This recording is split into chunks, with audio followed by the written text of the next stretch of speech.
and I sat on the stairs alone with my new beer asking why. Why do I always have to do this? That sounds like a foreign film right there to me. The sad American sitting on the stairs with his beers and his mixed drinks. Yeah, I needed to do Did you say like Lo Siento or anything? I needed to longingly smoke a cigarette and just look out the window and maybe just have no pants on. And then there's going to be an international film. Remember when we first met John McClane? Argyle picked him up from the plane and took him down the Nakatomi Tower at the Christmas party. And the terrorists were overzealous, but it was sweet when they killed Ellis. And with a little help from Alan, John McClane kicked ass. Welcome back to Shat the Movies, the podcast where we answer the question, were the movies we loved when we were growing up really that good? Have you ever caught yourself thinking, why don't they make movies like they used to? Can you still remember spending your Friday night searching for the perfect movie rental at Blockbuster Video? Do you know what Blockbuster Video is? If you answered yes, and this is the podcast for you, I am one of your hosts, Gene Lyons, and alongside me is my co-host, Big D, Dick Ebert. Bonjour. And each week we take a look back in time to decide if our favorite films still hold up. The movies we cover are chosen by you, the listeners, who generously commission the films you love. If you like to tell the movies we have covered, will cover, want to choose one for yourself, please visit shatpod.com and have a look. At the end of each podcast, we'll provide you, the audience, with the number of wipes each movie takes to get off your respective butts. So thank you so much for listening. If you have not already, hit that subscribe button and share with a friend. It's how we help the podcast grow. Additionally, subscribe to our sister podcast, Shat on TV.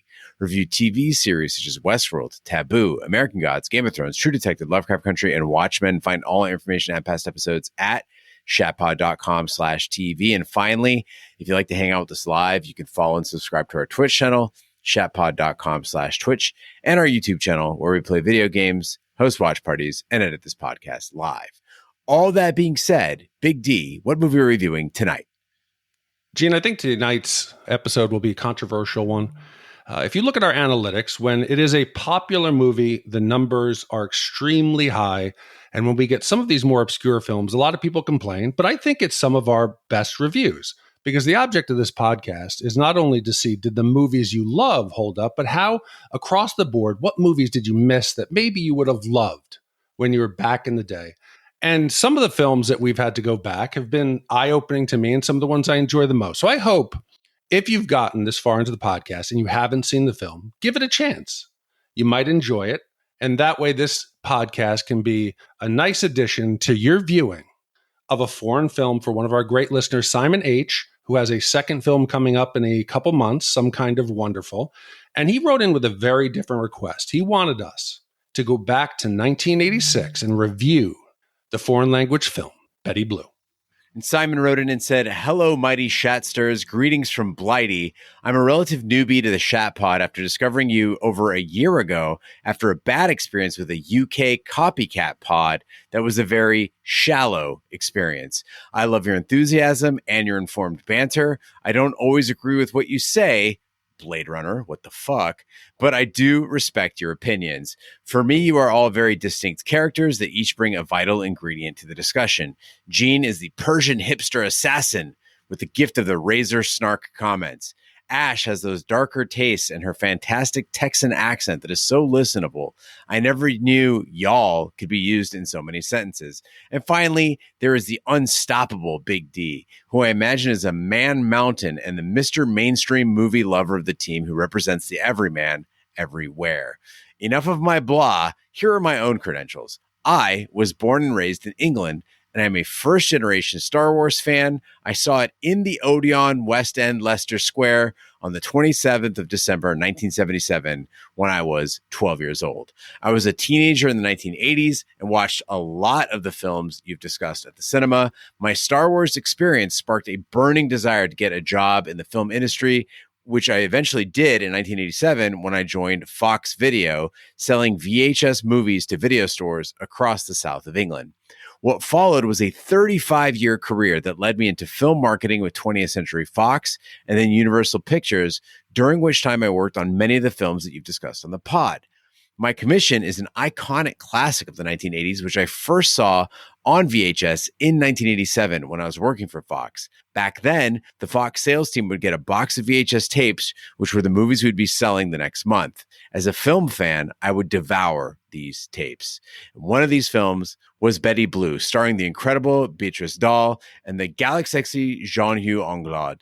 I don't think I had ever watched a French language film the whole way through until this movie. That first screening experience blew my tiny mind.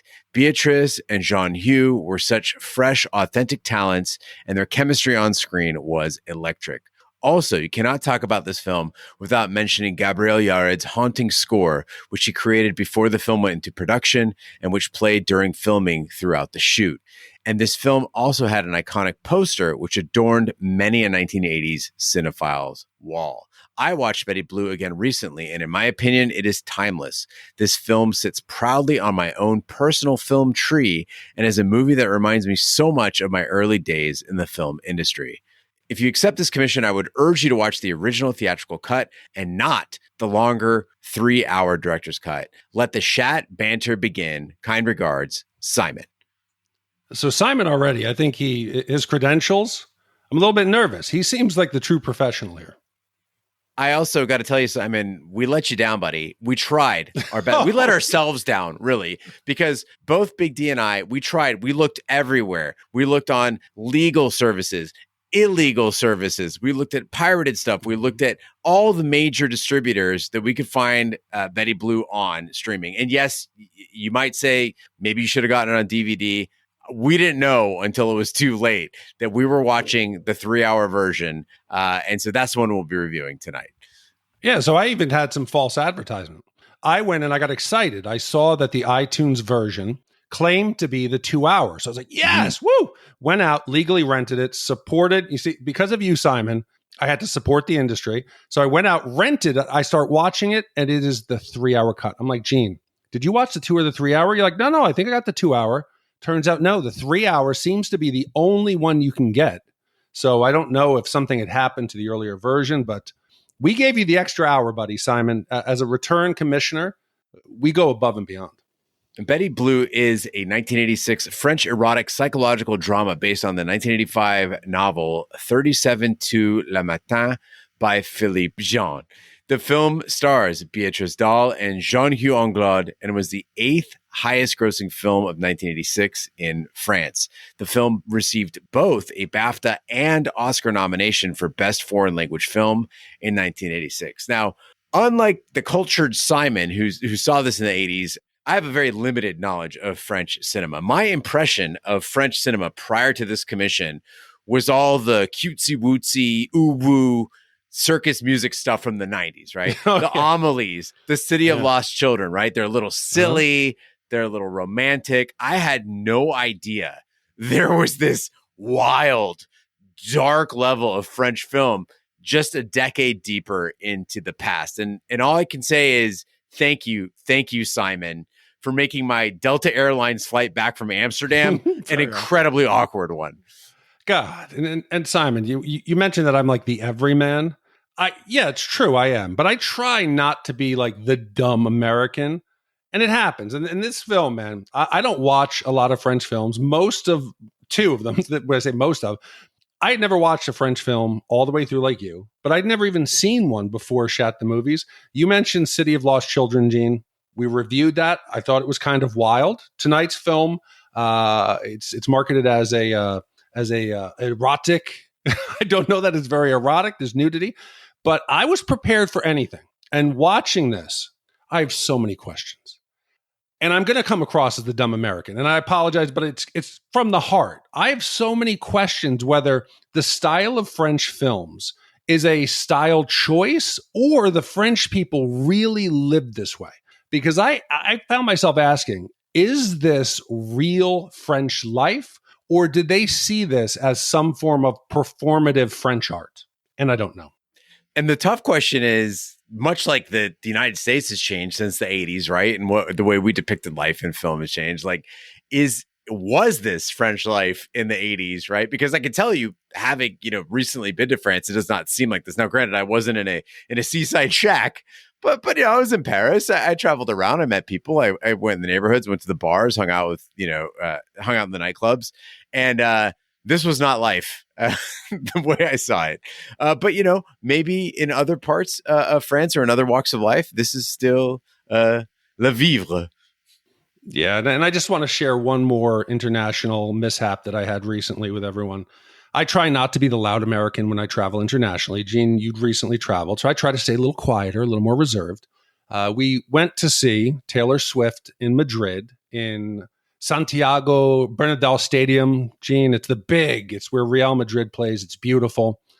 Beer is very cheap, surprisingly, about $4. Mm-hmm. So yeah. I'm walking through the narrow European seating area with 3 beers in one hand, 2 water, and a mixed drink in the other. I reach across for Vanessa to help. Vanessa thinks I'm going to just hand her 1 beer. She grabs it. There's a cascade now, Jean, of 6 full drinks onto a group of 4 girls about 13 in front of me. Girls from Madrid in their beautiful Taylor Swift outfits, beads, hair done. They're covered in beer, mixed drink, and water. And they turned around and looked at me. And I just said to Vanessa and them, I said, I'll be leaving now. And I walked out to find paper towel, came back. The look of the mother, it was hurtful. It hurt my soul. I knew I was that ugly American. And I went out and I missed Paramore's entire opening set. And I sat on the stairs alone with my new beer asking why. Why do I always have to do this? That sounds like a foreign film right there to me. The sad American sitting on the stairs with his beers and his mixed drinks. Yeah, I needed to do. Did you say like lo siento or anything? I needed to longingly smoke a cigarette and just look out the window and maybe just have no pants on, and then it's going to be an international film. Just the beads of beer on your elongated pubes, as Taylor Swift sang in the background. Qu'est-ce que dit? Let's hit the trailer.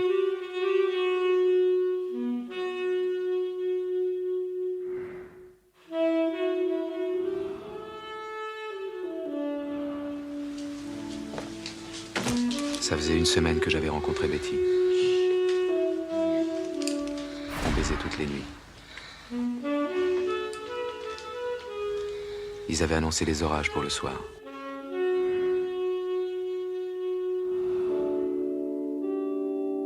Je t'aime!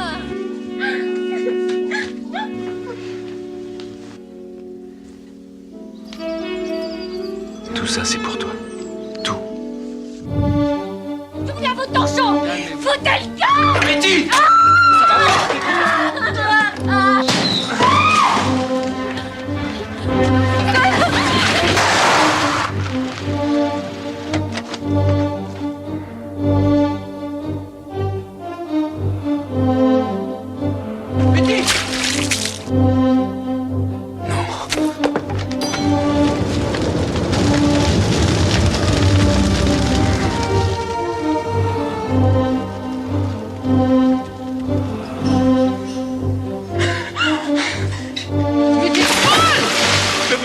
Ah oui, tiens, je suis folle!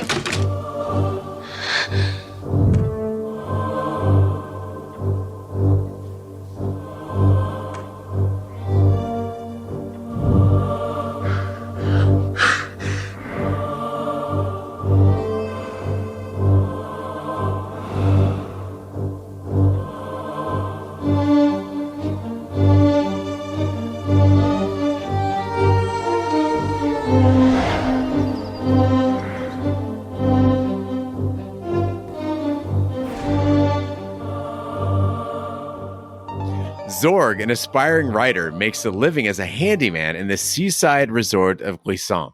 He meets 19-year-old Betty, a volatile and impulsive young woman, and the two begin a passionate affair. After a lover's spat, Betty tears apart and smashes up Zorg's house, revealing the manuscript of his first novel. Betty reads it in one long sitting and decides that Zorg is a genius. However, after an argument with his boss, she empties the shack and burns it down. So this film is renowned. Simon mentioned it's a masterpiece. It was up for an Academy for Best Language Foreign Film. It won a bunch of international awards. But I kind of get the vibe looking back now that it was memorable because it was super dirty. It was famous because of the NC-17 rating and it's eroticism and overt nudity, male and female. I think that was the main driving force behind it being memorable. And I'm left asking like just so many questions about like the purpose of it. Like there's an opening scene here and they're going to hit us right off. And again, we're talking about the 3-hour version, right? Yeah. So the 3-hour version, just so we can talk about this, the difference high level, the 3-level version, it goes from 2 hours to 3 hours. And they say it is additional scenes that develop the characters. It shows Betty's descent into madness, but it's to build what their motivations are. Bullshit. It is just more nudity. It opens up with like a probably 1.5 to 2 minute like sex scene that's longer than it needs to be. This is not a plot point. This is just to show us, hey, look how risky we are. Look at the scene, what you will see. But immediately, as a professional podcaster, I spot right away, there's no merkins. There is no like flesh-colored underwear. This is not fake. He immediately like goes down on her. There's no, what do they call him, Gene, on set? Like an intimacy coordinator? Mm-hmm. There is none of that. This is like pervy and creepy. And there's a scene where he's asleep, Zorg, and she comes over and she pulls like the sheet off and she goes, oh, hello, little sleepy slug. And she kisses his flaccid penis. First of all, bravo. How he performed this scene without becoming aroused, I would have become erect. But what's going on? It's amazing because I think about growing up and I think about the movies we try to get our hands on, right? Like Porky's. Oh, I might see a boob. Yeah. For like 5 seconds. So I'm on the flight. We start the movie off. And like when you're flying internationally, that middle row of like the 4 seats, I am the middle of the middle. I've got it going. And Sarah and I are sitting down and I go, oh, it's going to be a little French film. What we're used to. Whatever. They haven't started the meal service yet. Everyone's kind of still up and about and moving. This isn't the part of the flight where everyone's passed out yet. And immediately they're banging. And I'm like, okay, I'm just going to like dim. Sarah says, just dim the screen. It'll be over in a second, right? No, it's not over in a second. It's not over in 30 seconds. It's not over in 60 seconds. You're right. It's like a full 90 seconds of banging, maybe more. But I don't know that it was without purpose. My guess, again, silly American here, right? I think the intent was to help us understand why Zorg would put up with Betty's shit. Because I feel like you've been there, I've been there. In every relationship you've been in, you're making that calculation, right? That balance between safety and excitement. If she's too safe, if the relationship is too safe, it's not hot. But if it's like too exciting, we're like, wow, she's kind of crazy, then it's not going to work out either. And you're always like, what, is this the right mix or not? And so when we see Betty and Zorg having sex, good sex, you quickly understand why they're together. And if we hadn't seen this, if we hadn't seen their chemistry and the va-va-voom between these two, you might be spending the rest of the movie wondering why he doesn't just leave. Again, maybe in the 2-hour version, we don't get this because it's covered. He's walking around this sleepy, like seaside resort. Everyone is like, oh, she came off the pages of Playboy. Look at her. She is very special and sexy. Everyone is saying, wow, do you see that girl? We get why he's with her. There's no mystery, Gene. I know why he's with her. He knows why he's with her. We don't need to be reminded. I picture, what does the script say? Scene opens. Intimate light setting. Zorg is asleep after a long day of painting cabanas. In walks Betty. She sees his flaccid little slug. She wistfully looks at it as she kisses it. Well, this is above and beyond. And this movie, it's very comfortable with the human body and nudity. Americans, we have like that.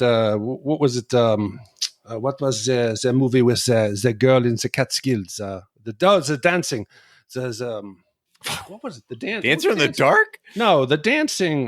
Dirty Dancing. Oh, Dirty Dancing. Yeah, we talk back. We talk back to like Dirty Dancing, where there's the MySpace, and you like put out your boundaries. This movie, there is no personal space, and I can only assume that the French are very comfortable. And it made me ask questions because I'm taking this is a snapshot of French life. Would the world be better if we lived this way? I know we're uptight Americans where you have to, everything sexual is bad, everything violent is good. That's America in a nutshell, right? Yeah. But I'm wondering, Gene, would it be that bad if, say, I walked into your house, I'm like, hey, Jean, Sarah, what's up? I'm in town. I walk in and you and Sarah are laying naked in bed. And instead of you screaming at me like, hey, you asshole, get out of here, you just looked over and you're like, oh, okay. You just get up, comfortable in your nakedness. You walk to the kitchen, wean her out, make me coffee. We just sit around a bowl of coffee. A bowl of coffee. We sit around and we're just like having naked conversations. You're my buddy. We could do it. Maybe later on I come over and you're fighting with Sarah. And I gleefully like, oh, pull up the back of her shirt so you can see her ass. She then calls me a fat bastard, pushes me off of like the balcony. And I immediately say, oh, okay, I'll come back later. And we're cool with it. It's good. Maybe now you're renting an apartment from Chad. He's your landlord. And you're just sitting at your shared lunch like nook or your breakfast nook. And you're naked. You're burning your manuscript completely naked at night. He walks in, sits down, talks to you. And he says, oh, it looks like it's kind of cold in here. And everything's okay. Everything's okay. Maybe, Jean, I want to cook you dinner after a long night at the pizzeria. And I'm wearing a silky robe just long enough so my balls are hanging out. And you're okay. Hey, make breakfast. Make lunch for us. Maybe someone's breastfeeding and she says, touch my breast. They're like rocks. I think the world would be a better place if we cared less about the formalities, the things that we get so hung up with about the body. Just be naked, Jean. Why can't we? Our walls in our backyard, they're about maybe 7 feet high, maybe 8 if I'm being generous, right? Solid block walls. But the neighbor's house across the alley, it's higher up, so you can see inside the window, and I don't care. So when I get up in the morning, if I'm getting out of the shower or I'm moving around the house or whatever, if John across the way wants to get a look, fuck, that's fine, man. I don't really care. But I recently stayed at a hostel in Amsterdam, and our floor, we had individual like rooms, but the floor had 4 showers, each with its own like locking door, but they open up into a shared bay of sinks. Mm-hmm. So if you can, as you can imagine, like a whole floor of people, there's a cleaning lady in that bathroom 24/7. Very nice Russian lady. She's there all the time. But I'm like, fuck, I got to go in there and take a shower. I got to wear my sandals because it's a hostel, shared shower. I got to take my towel, obviously. I don't want to go in there in just the towel. So I got to take my clothes, and then I got to take like at least a pair of underwear or something to change into. So I'm navigating this whole time, not exposing myself to this lady. And there's things you don't think about, right? When you get out of the shower, I get out of the shower. I don't think there's another person in the room. Can they see me when I'm getting out of the shower? So you just don't think about these things. So it's this whole awkward dance. And I don't want to expose myself to her. I'm still carrying my clothes because I also don't want to walk down the hallway in just the towel. Who knows if the towel falls down? To make it weirder, the showers, they're big enough for 2. So I'm like, Sarah and I could shower together, which would help everybody at the hostel because we're taking up less time in the shower. But I'm like, is that okay by Dutch standards? And that whole situation, right? It could be so simple. If I'm just like, I get out of the shower. Hey, I have a dick. I have an ass. Sorry, I'm just trying to take a shower here. Don't mind me. Everybody does. It's like in Sweden. When teenagers are dating, they're having sex. So the parents want them to do it in the house. You don't like, oh, you guys should wait until you're married. No, they're going to do it. And teen pregnancy is almost 0 in Sweden.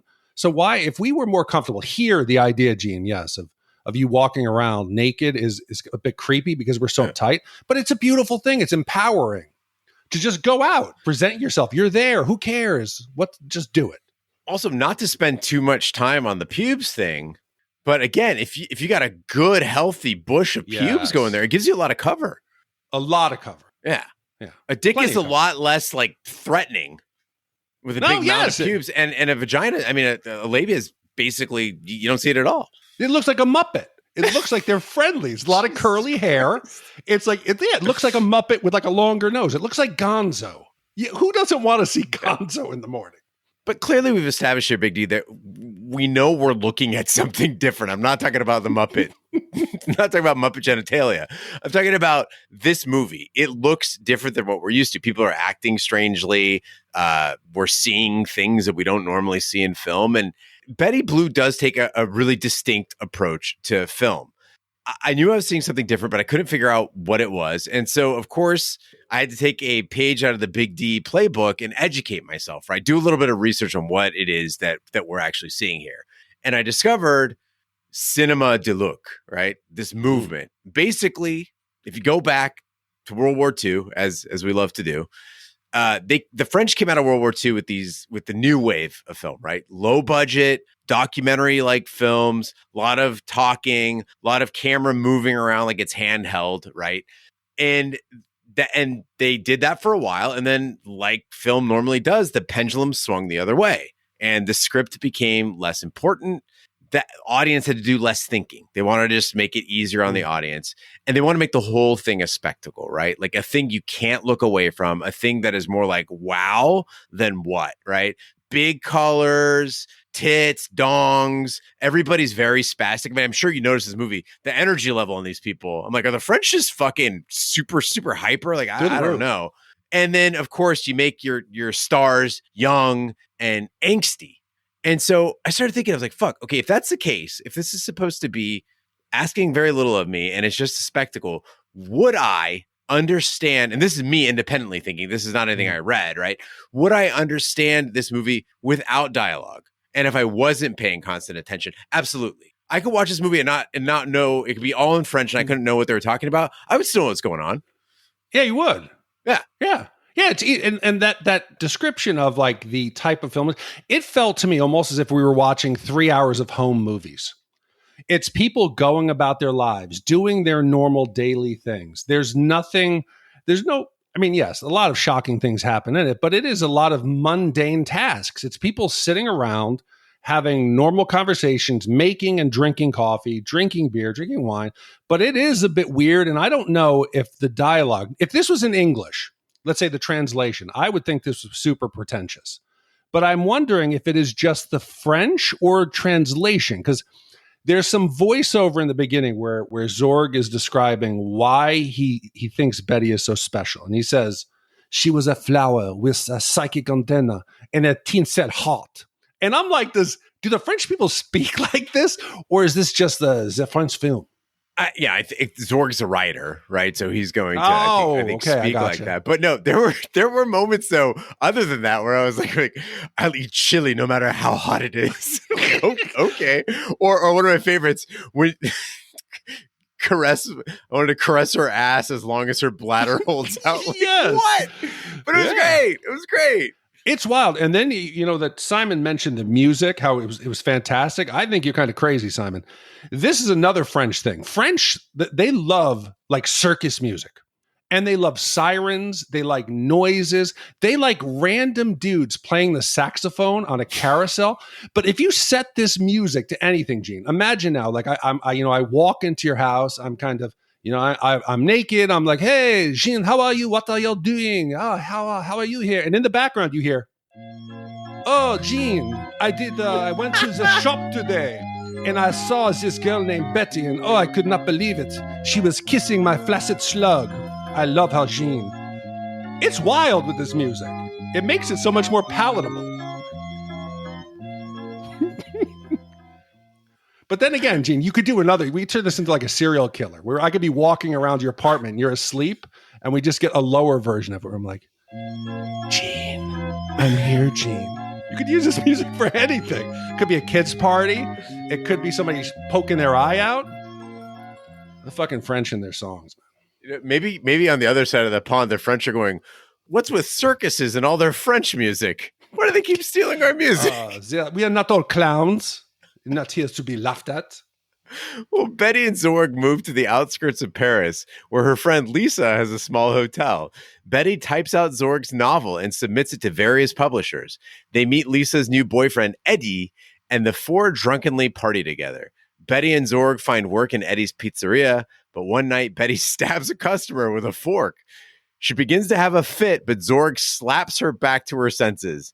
After he receives several rejection letters from publishers, Betty takes him to one publisher's house and slashes the man's face.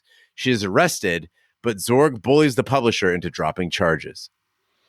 Okay, so one of the major plot points throughout the film is that Betty seems to get tired of guys who don't try to better themselves. She calls guys bastards, guys don't treat her well, guys don't try to attain to something more. So she finds out in the middle of destroying the bungalow one of the many times that the only thing he cares about is this box of manuscripts about Hitler. So she sits down, she starts reading them. We never get to read it. So we don't know if Zorg is full of shit or maybe it was garbage. We have no idea, but we got to take him at his word. Maybe it's special. She likes it, whatever. And I have a crazy theory here. Okay. Betty thinks this is the greatest thing, that he is a genius. And she takes the time, she's going to type the handwritten, maybe 30 journals into a manuscript, which looks crazy to begin with because Betty can't do anything disciplined. So Betty sits down and she's unstable. We've seen her. She set the cabana on fire. She's threatened and stabbed a couple people. She's attacked people with some kind of like a comb. She's wild. She's out there. So she sits down and she starts typing. And it looks like she does not know how to type. She's hunting and pecking. She's typing. She types a few words, crumbles it up. We see a pile of paper. I'm imagining she hasn't typed more than 5 words on any page. And it clicks with me. I'm like, this is The Shining. This is Jack Torrance. And we're going to see at the end, all work and no play makes Betty a dull girl. Zorg later on starts to read the last page. The cuckoo clock goes off and it's like, cuckoo, cuckoo, cuckoo. And I'm like, holy shit. Crazy ass Betty probably transcribed this in some like psychosis. So the publishers later on, when they give us these wild reviews and they refuse it, one of the publishers actually writes back a handwritten note saying, I've read everything you've written and it shows all the signs of AIDS. AIDS. I don't AIDS. Returning this nauseating flower that you call a novel. I'm removing it from public viewing. I'm leaving this thing where it belongs, in a quagmire of your brain. Sincerely yours, Thomas. No matter how bad something being written is, that doesn't match this response. I think this is a psychotic rambling, something like Fear and Loathing in Las Vegas, something that is just so far out there and ahead of its time that people don't know what to think of it. It's a fun theory and well constructed, but I think it falls apart because he finally does get the book deal, right? Like he gets accepted, so it's got to be good. Why? It could be some wild rambling tale. Maybe it's like a psychedelic horror show. We don't know what this crazy woman has written. Do you think anything that comes out of Betty's mind or mouth, and which one of the voices in her head typed this? So the joke that Zorg has with Eddie the whole time, where he keeps changing the genre of the book, is because the book is all over the place. This supports your theory. Okay, I like it. Yes. Well, regardless of that, I got really nervous when Betty had the book in her hands, right? Writing a book is hard. If it weren't, we'd all be authors. It's incredibly difficult. It takes time and imagination and revisions and determination. And to those listeners who are authors, we salute you. That is not an easy job to do. Zorg's manuscript, as you said, Big D, several volumes. And it seems very, very precious to him. Meanwhile, he's living with a woman who throws dishes out the window. She smashes glass all over the house. She eventually lights their home on fire. And I kept thinking, is this a person you want to trust with your manuscript? I kept waiting for her to set it on fire, throw it into the sea. But Zorg repeatedly leaves her alone with the manuscript day after day, unsupervised. No, I think it's unexplainable. It's a bad choice. And I knew she was going to go crazy because everything you read about it, even if you read the synopsis, they call it like her descent into madness. There's no descent into madness. She immediately is crazy. She's batshit crazy. She gets a little pissed off about painting. She throws paint on the boss's car. She calls everybody bastards and says we should slit their throats. That's the point where Zorg should be like, check, please. I'm out of here. She thinks every guy is out to get her. But I was thankful, Gene. I expected to spend 3 hours at this sleepy bungalow town with them painting hundreds of cabins pink and blue and having conversations with all of these crazy old people. I was happy when she burned that place down. I knew we were getting out of there and going to town. I would take that over 3 hours of painting cabins. Watching them paint the cabins, I had to ask Sarah the question because I've never painted the outside of anything before. I'm like, don't you have to strip? Thank you. I was like, is it just that easy? You just put paint over paint? That's horseshit. No, that was going to be one of my, at the end, sometimes I do questions I have.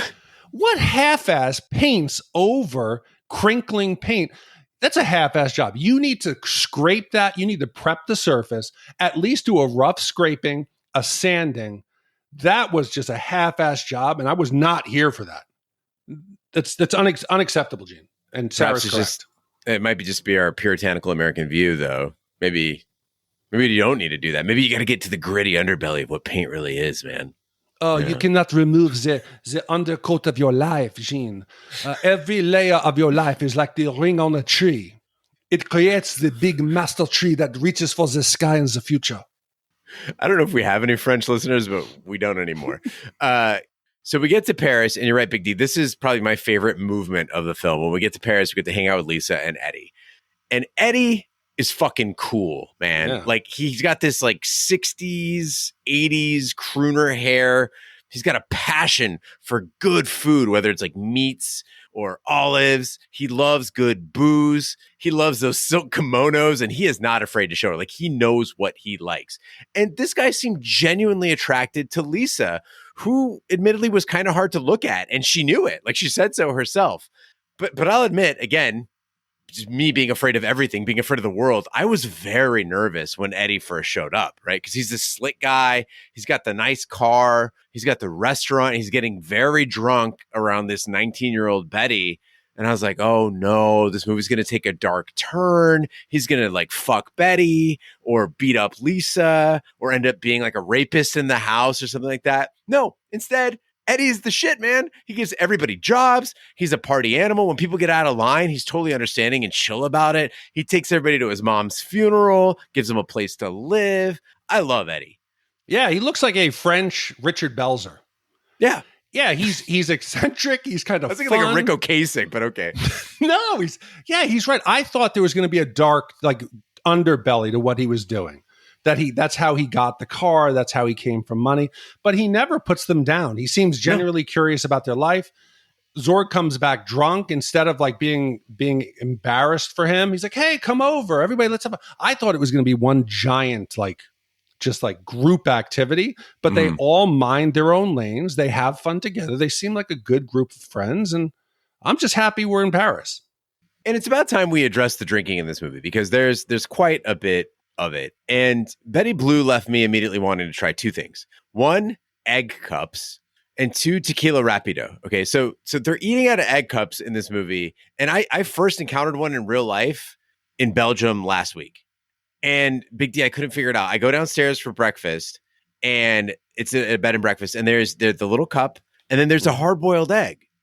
And I'm like, when I eat a hard-boiled egg, I tap it on like a paper towel or a plate, and then I roll it around, and then I peel it, and then I eat it like a normal person. It's cute as hell. Don't get me wrong. I like the cup, but I can't figure it out. I still haven't been able to figure it out. I've read online about what you're supposed to do with them. Doesn't make any sense to me. So I'm going to put that one aside. Have you eaten it out of an egg cup? Yes, but I cannot remember how. I don't remember Okay. I don't remember the process. Was this in the army? No. Okay. Sometime in Sweden. No. What do you think? Like we're sitting around the army, like, hey guys, you ready to go to the range? Hold on, let me get my egg cup out here. I don't know. No. Okay. The other one though is tequila rapido. Okay. Yeah. This might be the dumbest drink since a car bomb. Right. So you got tequila. Tequila's good. I think we can agree on that. You got ginger ale. Also delicious, right? But to go rapido, you need to get a glass and a towel. And then you mix the ginger ale and the tequila together in the glass, wrap it in the towel, slam it on the table, and chug it. Okay. From what I understand, I haven't done this drink yet, but we're seeing it in the film. The slamming makes it fizz. Mm-hmm. So you have to drink it quickly so it doesn't, I guess, overflow. But this doesn't sound like a good time. And I feel like the novelty would wear off for a while. Like car bombs or sake bombs. It's like, okay, cool. Yeah, we get it. But like, dude, can we just drink these normally? Zorg and Eddie, they love it. They're hooked on these things. Yeah, well, I think, and I'm drinking tequila, Gene, right now in honor of this. So I have my mixed drink and I also have my tequila here. I did not have the mixer to slam it with, but I suspect that the fizzy nature takes away the bad taste, and it probably does something to have it go down and maybe be absorbed quicker.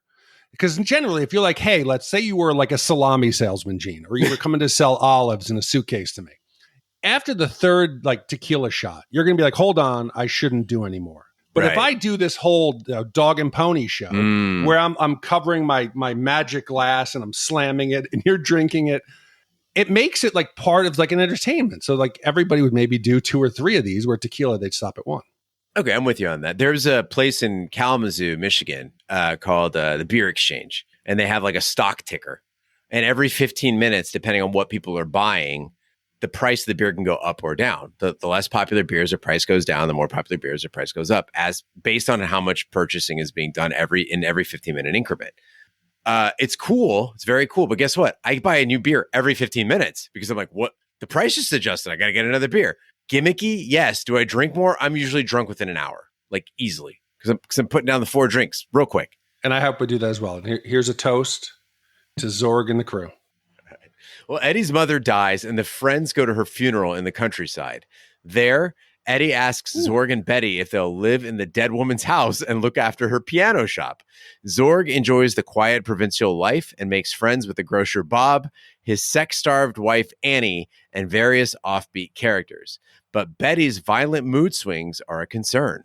One day, she punches out a window with her bare hand and runs screaming through the town until police intervene.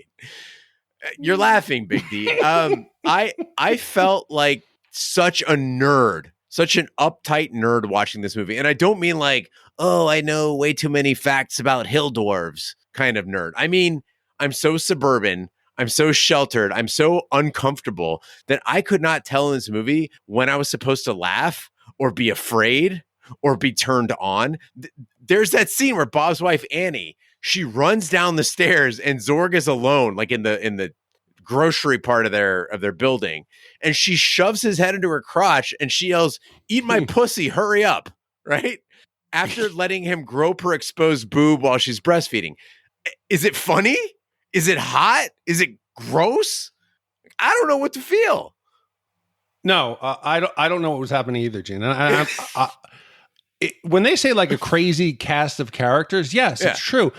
And again, I'm wondering, am I seeing what's actually happening? Because we're supposed to believe that the woman that Zorg loves is slowly descending into madness, but it's done in ways that you don't know if she's just having a temper tantrum. And there's one part here where she has an episode later where we're going to talk about where she just goes off the deep end. It's clear she needs help. And he says, hey, it would be a good idea for you to take a swim. So Eddie and Lisa decide to visit them and they go out to a watering hole. She's laying there and she's clearly in mental distress. And she fires herself off like face first into the water. And he goes, it's good to have a swim. And I'm looking, I'm like, that's a cry for help. Yeah. You guys need to get out there and help this woman, Gene. And you talked about the police after this slow speed chase he's in his underwear, she's in the nightgown, she's bleeding through the town. And you said the police show up, Gene. This is something straight out of a comedy film. The police car shows up. One cop does a tactical like jump roll out of the car, pistol in the air, aimed at them like, hey, you guys, stop there. I had to rewind it because I thought I'd missed something. Like maybe they crashed the car, he was thrown out. It is so wild. It had me questioning what I was seeing. I thought I was descending into madness. Dude, there's this scene with the trash guys. So Zorg puts a mattress out in the street and the trash guys come in and knock on the door like, yeah, we're not going to take this mattress. I go, okay, that's reasonable. They don't do bulk trash pickups. They just do normal pickup. Yeah. And then the other trash man gets out with a hook arm and he starts attacking the mattresses, slashing it. And I'm like, okay, that's weird. He's mad. And the guy's like, oh yeah, he lost his arm when he tried to put a mattress in. I'm like, what the fuck is happening here? What is going on? Yes, and they're very like concerned about him. Oh, he had a terrible experience with some mattress. It claimed his arm. Yeah, it's wild. It's absolutely wild. And it left me like asking this question, okay?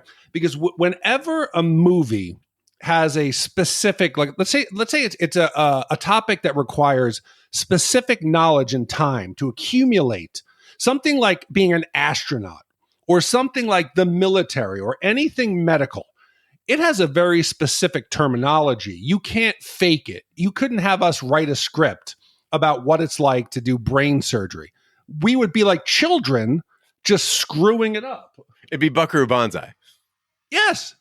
In that type of movie, it's okay. But anything where we wanted it to be serious, there is no way, Gene, that anyone on set consulted a true physician. anyone in the medical field, any clinical psychologist, they just probably said, okay, what does it look like when someone goes mad, when someone goes insane, hysterical? Because Betty, she doesn't slowly descend. She has moments of fits. Then it looks like a temper tantrum. Zorg comes back and they make up and whatever, but there's very little like true what looks like mental illness. The film we're going to do next, Gene, there's a couple characters who have manic episodes whose families descend into chaos. That felt super real. At no point did this seem anything better than crazy cosplay. It would be like getting kids on stage in high school and say, you guys, okay, you guys are slowly going mad. Action. I mean, I think that there is some artistic license taken, but what they're going for, my guess, would be borderline personality disorder, right? So the hallmarks of borderline personality disorder: unstable self-image. Yes, Betty has that. Intense and unstable relationships. She's engaged one with Zorg. Impulsive behaviors, smashing through glass, setting things on fire, jumping into water, and feelings of emptiness, right? Which kind of goes back to her whole thing with the pregnancy and just feeling like she's kind of uncomfortable in her own skin, right? I think that they get there, but what they did was, and they took it and they kind of sexed it up a bit. They made it a little more exciting. And you're right, Big D, there's no like gradual application of it. It's just kind of there. But it does serve a purpose, which is there's a certain tragedy to this, right? Because this poor guy, Zorg, I mean, yeah, he's slapping the shit out of her, but he's trying to love her out of it, right? And it just won't work. And I think that all of us have also been in that kind of relationship too, where you're like, dude, I gotta cut bait because I can't fix this. Whatever the fuck this is, I can't fix it. Okay, so now this relationship doesn't go to a good place, but we have to admit that she makes, as crazy as she is, and the episode she goes through, his life goes to a better place, Gene. He went from living in that cabana, he lived rent-free, he slept all day, he went and painted houses, to now he owns a house, he's got a car, he's selling pianos, he's moving up. He's actually developing and growing as a person. I don't know, man. He was pretty excited about that chili. Yes. Like he was driving that truck. Woo! I was like, what's going on? What's he going to get? Chili. Yeah. It's chili. It's he saved the chili, Gene. He saved it. Chili is fucking delicious. So, a home pregnancy test suggests that Betty is pregnant, but a lab test is negative. Betty sinks into a depression and tells Zorg that she is hearing voices in her head. Zorg robs an armored car headquarters for money to buy Betty's happiness, but she is unmoved. Instead, Betty lures a small boy away from his mother and takes him to a toy store. Zorg finds her, and they both flee from the authorities as police rush to rescue the boy. One day, Bob tells Zorg that Betty has gouged out an eye and is in the hospital. Rushing there, he finds her under heavy sedation. Zorg later receives a phone call from a publisher accepting his manuscript. So I sound like a broken record here, but Big D, but I can't be anything other than American. That's what we are. Mm-hmm. And this is very American to me. But Zorg, dude, you're buying Betty the wrong stuff. This woman you love, she clearly has mental problems. She needs therapy, possibly medication. Okay. What do you do? You buy her a yellow car, a shack, some land.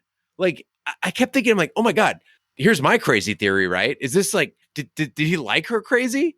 Did he not want her to get better? I didn't get that vibe, but why else wouldn't he just go with the obvious solution? Okay, so Gene, now we've crossed over into yes, there's a problem. At this point, there's a problem. Yes, there's a problem. Zorg goes out of town, or he leaves, I think, to go buy 4 slices of ham because Betty had served him half a tomato as a diet lunch.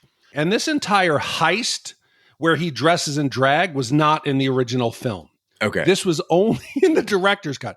So it helps us understand him better. Well, at first I couldn't tell. I said, "Is that Zorg or Eddie?" I couldn't tell because they're both like slender, attractive men who could pull off drag. I couldn't tell who it was. And I said, you've got the money now, dude. You got a car full of money. Why are you? He says, I'm going to buy you a boat. Go get her a doctor. Go get her someone to talk to. He's an enabler. So Betty she's missing all day. He's searching all over town for her. He comes home and he finds her. She's sitting at the table and she has butchered her own hair. It is a chop job with a scissor, and she is wearing what looks like clown makeup. The lipstick is smeared all over her face. Does he say, honey, come on, let's go get help. I've got the money. I can get us some help. I can get us to a therapist. You'll be okay. No, what does he do? He sits down and he grabs like some kind of tomato sauce and sausage and smears it all over his own face. And then he walks over to her, grabs her head and kisses her with the sausage tomato face. This isn't helping, Zorg. What was the point of this? She's already stabbed a customer. She's kidnapped a child. It's time, okay, honey, I love you, but we gotta try to do something. We're gonna go seek some help. You just don't understand romance, Big D. Yeah, what would Sarah do if you're like, Sarah, come here, kiss me with sausage broth and prosciutto all in your mouth? What would she? I mean, say? that's kind of her love language, so I think she'd be fine with that. Well, on his next visit to the hospital, Zorg finds Betty restrained and catatonic. A doctor tells him Betty will need prolonged treatment and may never recover her sanity. Zorg attacks the doctor and is forcefully ejected from the hospital. Returning in disguise, Zorg smothers Betty with a pillow. He heads home and continues his current novel while conversing with his adopted cat, from whom he hears Betty's disembodied voice. Gene, I want you to listen to what you said. She may never recover. Yeah. She's going to need help. Okay. I've got the money to provide help. She may get better. I'm going to smother her to death while dressed in drag. This is the worst of all choices. You don't think they're going to connect the dots? You got Tackleberry and the other cop. You don't think they're going to come and find you? You chased her through town half naked. She was screaming. Blood was all over your boots.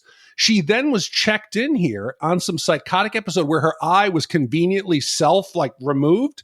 No, buddy, you're suspect number one.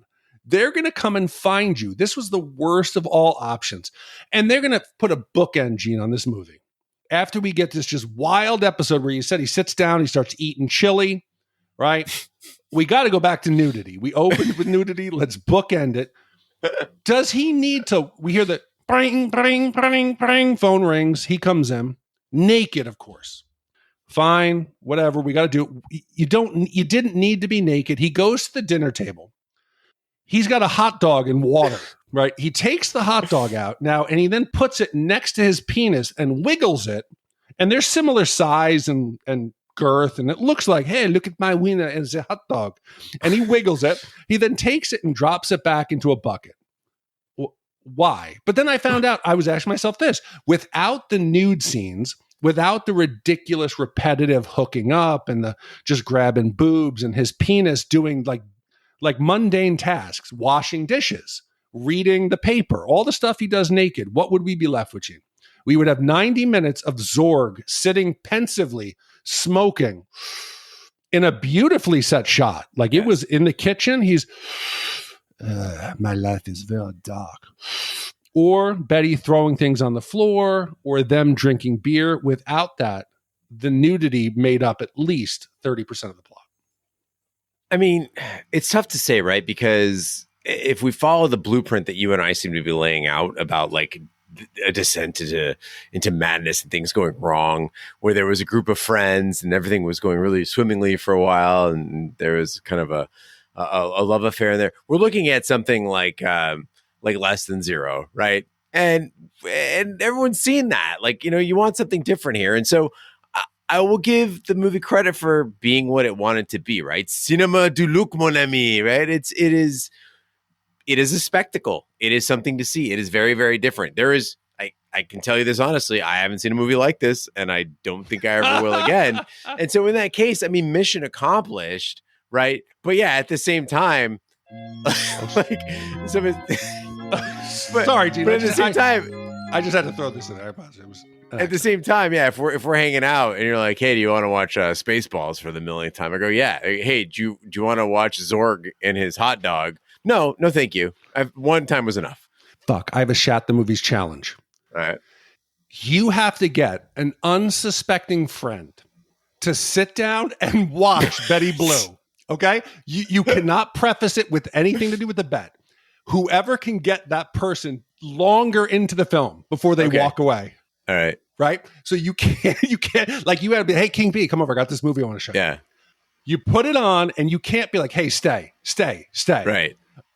how long could you keep somebody there? A general friend before they walk away? The king bee would probably watch the whole thing, but he's notorious for watching things that he doesn't like. Like he'll tell you a show sucks, but then he watches all the seasons of it. So I think he would, but it had to be. But you have to trick him to think it's his idea. That's the trick, right? If it's my idea, he won't watch it. You incept but if it's him. his idea, he would watch it. So yeah, you'd be like, hey, King B, you're right. All this new shit is trash. We should watch something a little older, something cultured. Or I put on the circus music and I whisper while he's sleeping. You should watch Betty Blue. Watch King 37 too. Your little sleepy slug, King B. Wake up, my little friend. Well, now is the time of the podcast where we give our Shat score for Betty Blue. The Shat score is our way of telling you how many wipes this movie takes to get out of your respective butts. 0 wipes is a perfect movie. It's when her IUD is like a broken door banging in the wind. And 5 wipes is an absolute disaster of a movie. It's when your writing exhibits all the signs of AIDS. I'll go first. I really love the way this movie looks. I really loved moments in this movie. I really loved some characters in this movie. And Simon, this goes to your recommendation of the 2-hour version. Maybe my wipe score would be different on a 2-hour version, but for the 3-hour version, it's just so long. I had to digest this film in bites. I couldn't do the whole thing in one sitting. I tried. Well, first I tried on the plane. That was not going to work. But then I tried once I got home, and I had to kind of pace myself because it was just a lot. I don't know how anybody sat through the 3-hour version in one go. Big D, did you watch it all at once? I had to. Oh, Jesus Christ. Because you only had one window, right? With nobody around. Well, that only, but it became to where I started to doze off and I said, I need to focus. Yeah. Because there was no guarantee where the next scene would go. Mm-hmm. So I could get onto the mic and I could have a Roger Roper moment. Yeah. Where you could be like, hey, do you remember where they sold the piano? And then he went out and like drove recklessly and they got pulled over by Tackleberry and the cop. And I'd be like, shit, I don't remember any of that. Oh, you don't remember them swimming where she tries to kill herself and fires her in the water? And he says, any of these scenes I needed to remember. So this 3 hours was laser focused. Wow. I was locked in. But Gene, I'll give you a second here. Give your wipe score and then I'll jump in. Yeah, so as a piece of art, I think it's fantastic. From a movie watching enjoyment experience, I did not have a great time. Overall, I would say it is, I'm sorry, but a below average movie by our Shat criteria. And Simon, that's with all respect to your film credentials, right? I don't mean any disrespect, but Gene Lyons, 3 wipes. Okay, so I'm going to take a big sip of tequila before I start my Rapido. Oh, wow. Yeah, that was about a shot and a half. Yow. But I needed that, okay? So this is going to be a mixed bag for me, right? This 3 hours was the longest 3 hours of my life. But at the same point, there was no logic in the fact that after about an hour and a half, I felt like I was watching Friends home movies. Oh, hey, this is when Zorg and Betty moved and they managed that piano store. Hey, here's when they had that crazy albino redhead who owned the store next door. You started to get invested. And yes, I stopped multiple times to see how far the movie in was. And I was like, oh my God, 45 minutes. Oh shit, it's an hour and a half. Oh, 220. But I had to fight through. I had to do it for Simon. And in the end, man, I felt like a lot of what was added wasn't necessary. Mm-hmm. This is less a director's cut and more a stitched together tapestry of every single scene the film made that they had. There's things in there that didn't need to be in there. Cut some of the sex scenes down. Cut some of the extra smoking scenes. At the 2 hour might be great. But for this one, man, it was tough. It was tough. But I did it for you, Simon. The 3 hours into it, the notes, the research. And I'm going to enjoy trying to trick a family member at Thanksgiving to sit down and watch this. And I don't think I'm going to be able to get anyone past the initial sex scene. But it could happen. But Simon, thank you for the commission. I gotta mirror you, Gene. It's a 3 wiper. It's I don't know what else to say. And Simon, and this is going to sound like groveling here, right? But I think that maybe this movie is beyond us, right? Like maybe it's beyond our comprehension. And again, from a cinematic standpoint, I mean, it's great to look at. It's great to look at. But yeah, and again, Gene, at least it made us question American norms and how we live. And I was envious of their friendships and the carefree nature the French had, and that they enjoyed like the little things, like going to a deli and buying 5 slices of meat, or they really enjoy food and the process of cooking and the comfortable nature they have with friendship and intimacy. So for that, it worked. It was beautiful. It was entertaining, but it was just too much of a mess, too long. The narrative wasn't well put together. So it's a bit flawed, but I don't regret watching it. All right. So that makes it 3 wipes unanimous from the Shat crew. So, Gene, with 3 wipes, that now ties us in the 272 spot with a bunch of big films from our past: Christmas Vacation, Revenge of the Nerds, Boondock Saints, Over the Top, Grease 2, and Blade Runner. Wow. There you go, Simon. Yeah. Sacre bleu. All right. Well, that wraps it up for Betty Blue. Big D, what do we have coming up next week? Gene, next week is a very different film. It's a science fiction adventure about a group of people who attempt to contact alien intelligence. Roy witnesses an unidentified flying object and even has a sunburn from the bright lights to prove it. Roy refuses to accept the explanation for what he saw that night and prepares to give up his life to pursue the truth about UFOs. Commissioned by Jackson M. It came out in the 70s, 77. Spielberg movie. This was a box office hit, and this is one I've been looking forward to a long time, Gene, especially after Betty Blue. Well, thank you, Jackson, for the upcoming commission. Thank you, Simon, for commissioning Betty Blue. Thank you to all the commissioners who make this podcast possible. That concludes this week's episode of Shat the Movies. Be sure to follow us on social media and share with a friend. We're on Facebook, Twitter, Snapchat, and Instagram at Shat the Movies. Email us, host@shatpod.com. Support the podcast by shopping our Amazon affiliate link, buying our merch, or by commissioning your own movie. Find all information by visiting our website, shatpod.com. Also, check out our sister podcast, Shat on TV. Review TV series such as Lovecraft Country, Westworld, True Detective, Taboo, American Gods, Game of Thrones, and Watchmen. Find all information on our website, shatpod.com/TV, wherever fine podcasts to be found, including Apple Podcasts, Google Play, Stitcher, and YouTube. Be sure to subscribe, and if you stop by Apple Podcasts, please leave a 5-star review. It helps the podcast grow. On behalf of my co-host, Big D, I'm Gene Lyons. Join us next time for the following movie. Indianapolis, Aries 31 has traffic 2 o'clock, slightly above. Can you say aircraft type? Negative, Center. No distinct outline.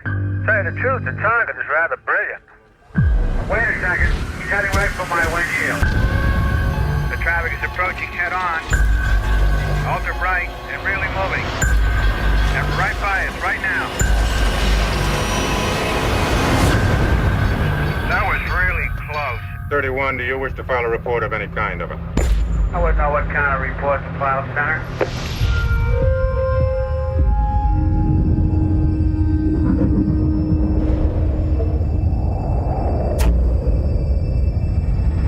This is nuts.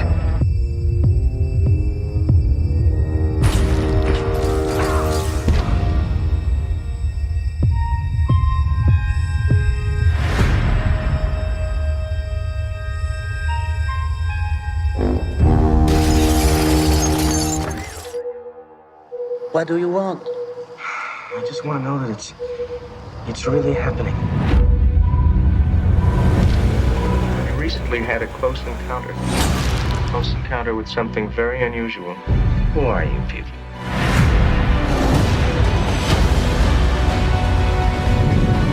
I've been seeing this shape. Damn it, I know this. I know what this is. This means something. What did you expect to find? An answer.